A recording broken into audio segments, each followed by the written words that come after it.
Chapter 3, Lesson 1, Part 2, Dividing Whole Numbers by Proper Fractions. Vocabulary here, proper fractions are just fractions with a numerator that is smaller than the denominator.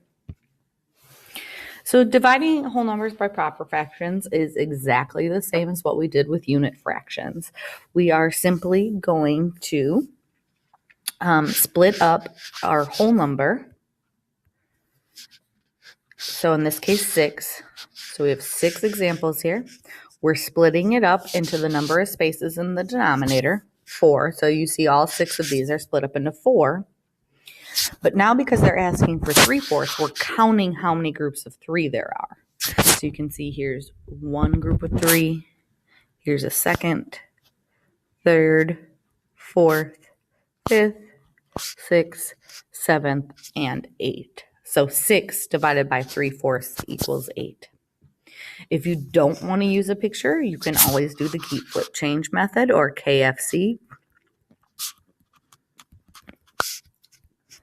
So we're keeping our 6, our first number, flipping the second to its reciprocal, which would be 4/3 in this example, and multiplying.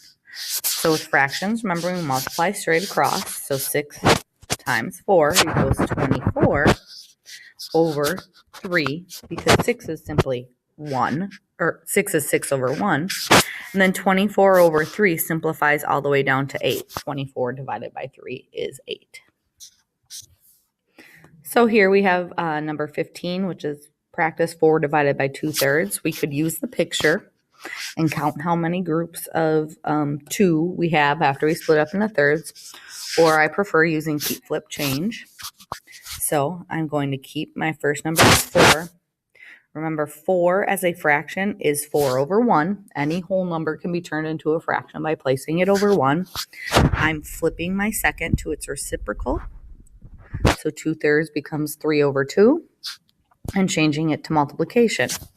Now I'm going to multiply straight across. So 4 times 3 is 12, and 1 times 2 is 2. So I get 12 over 2. And then I simplify here by just doing division. 12 divided by 2 is 6.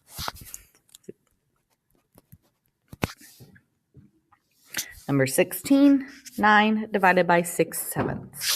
So that becomes 9 over 1 times 7 over 6, because I flipped my second and changed multiplication. Now 9 times 7 is 63 over 6.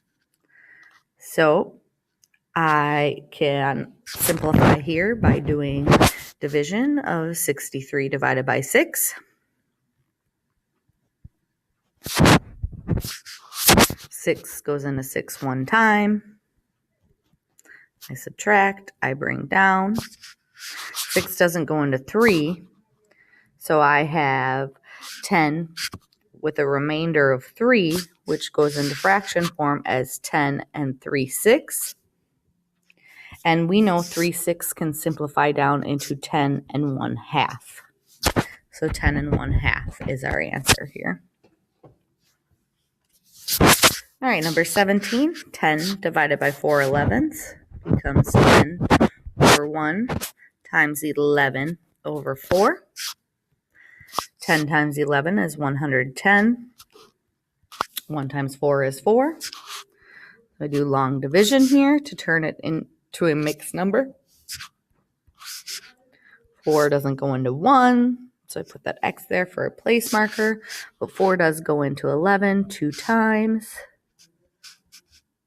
Subtract, I bring down my 0.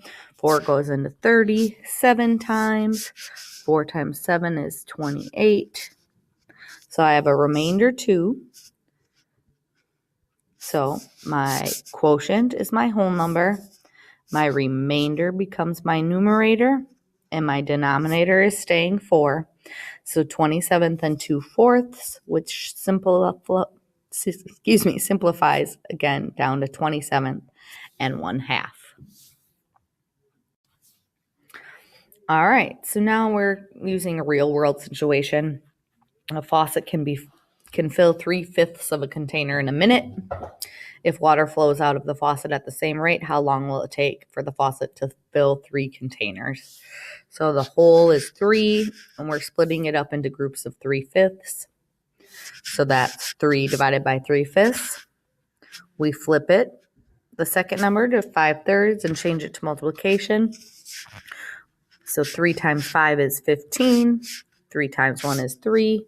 And then they do division to simplify that all the way down to 5. So number 18, a gardener uses 5/8 of a pail of water to water a plot of land. How many similar plots of land can the gardener water with 5 such pails? So 5 holes that are split up each into 8 spaces, and count how many groups of 5 we can make. That's what we're doing.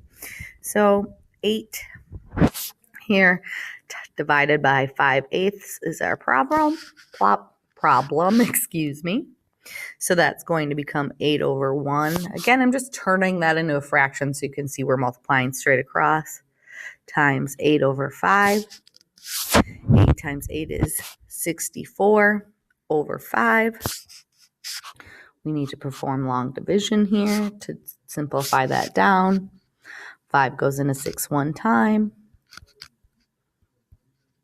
5 goes into 14 2 times. So I have 12, remainder 4, which becomes 12 and 4/5. So the gardener can water 12 and 4/5 similar plots of land. Now, I just did that whole question wrong. I really apologize. I did the wrong step. So it actually was 5 divided by 5/8. No big deal, just extra practice. So this becomes 5 over 1 times 8 over 5, which would be 40 over 5. And 40 divided by 5 equals 8. My apologies. This is incorrect. Okay, number 19. Alex is painting some sculptures. He uses 4/9 of a tube of paint for each sculpture. How many similar sculptures can he paint with 12 such tubes? So we have 12. We're splitting it up into groups of 4/9. So this becomes 12 over 1 times 9 over 4. 12 times 9 is 108. Divided by, or over 4 here. This is improper, so we're going to do long division to make it proper. 4 can't go into 1, but it can go into 10 twice. And then 4 goes into 28 7 times. Because we have no remainder, our answer is 27. So that's it for dividing whole numbers by proper fractions. Just remember, keep flip change every time, and then perform long division if you have an improper fraction at the end of your multiplication problem.